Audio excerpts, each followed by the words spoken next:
Bismillahirrahmanirrahim. Assalamualaikum warahmatullahi wabarakatuh. Alhamdulillah rabbil alamin wa bihi nasta'in wa ala umuri dunya waddin wa ala alihi wa sahbihi ajma'in amma ba'du. Perkenalkan, nama saya Nelly Dayani dengan NIM 241020059, kelas 3B, Prodi Pendidikan Bahasa Arab. Di sini saya akan menyelesaikan tugas yang keempat dari mata kuliah Akhlak Tasawuf, yang dimana kita diperintahkan untuk meresum sebuah resume teman kita. Di sini saya kebagian resume dari saudara Ilman Al-Parizi. Dia meresum sebuah buku yang berjudul Kuliah Akhlak Tasawuf yang ditulis oleh Profesor Dr. Haji Asep Usman Ismail, diterbitkan oleh Bumi Askara pada tahun 2023. Baik, langsung saja. Di dalam buku ini, saudara Ilman mendapatkan bab tentang trilogi ajaran Islam dan pendidikan akhlak Muslim. Trilogi secara umum berasal dari bahasa Yunani, yaitu tri dan logos. Tri artinya tiga dan logos artinya kajian atau bagian, yang berarti tiga hal yang saling berkaitan dengan membentuk satu kesatuan yang utuh. Dalam konteks akademik atau keilmuan, trilogi digunakan untuk menyebut tiga unsur utama yang menjadi satu kesatuan konseptual, sistematis, dan fungsional dalam suatu bidang.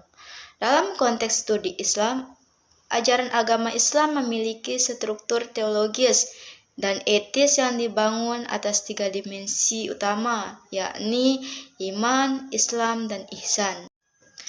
Sebagaimana yang termaktub dalam hadis Jibril yang diriwayatkan oleh Imam Muslim, yaitu bukanlah entitas yang berdiri sendiri, melainkan satu kesatuan yang integral membentuk sistem keyakinan, ibadah, dan moralitas dalam Islam. Secara konseptual, iman mempresentasikan aspek keyakinan batiniah yang berlandaskan pada rukun iman.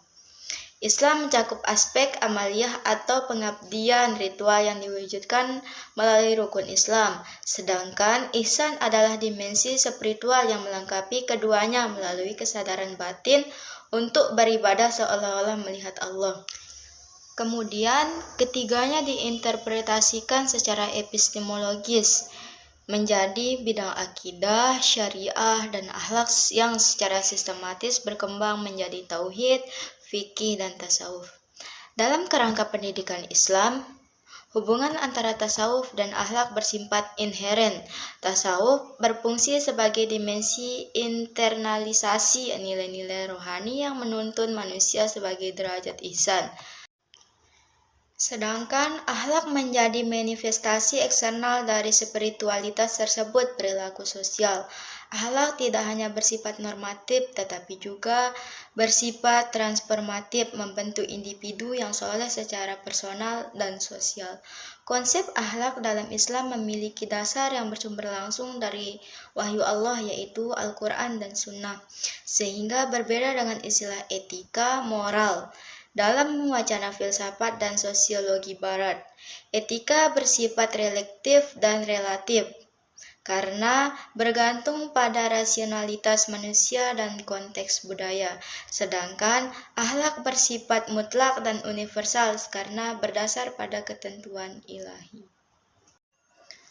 Dalam bidang pendidikan, Islam mengenal beberapa istilah penting, yaitu tarbiyah, taklim, tahdzib, ta'dzib, dan tazkiyah. Secara akademik, istilah-istilah ini memiliki keterkaitan metodologis dalam pembentukan karakter manusia paripurna atau insan kamil. Tarbiyah berorientasi pada proses pengembangan potensi fitrah manusia.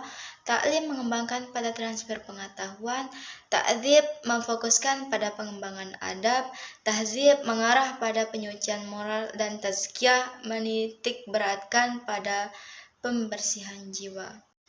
Dalam praktiknya, pendidikan akhlak dimulai sejak masa kanak-kanak melalui pembiasaan, peneladanan atau uswah hasanah dan pengetahuan nilai tauhid. Konsep ini sejalan dengan teori konvergensi dalam psikologi pendidikan yang menyatakan bahwa perkembangan moral anak dipengaruhi oleh interaksi antara potensi bawaan dan lingkungan. Dengan demikian, lingkungan keluarga dan pendidikan menjadi dua faktor utama yang mengaktualisasikan potensi moral yang telah Allah tanamkan dalam diri manusia. Di dalam lembaga pendidikan formal, implementasi pendidikan akhlak tidak hanya terbatas pada kurikulum eksplisit, tetapi juga melalui kurikulum tersembunyi, yakni suasana, budaya, dan keteladanan guru yang tanpa didasari membentuk karakter siswa.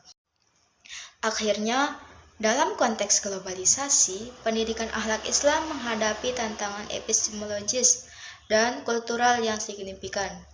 Globalisasi membuka akses terhadap informasi dan modernitas, namun juga menimbulkan krisis nilai dan dekadensi moral.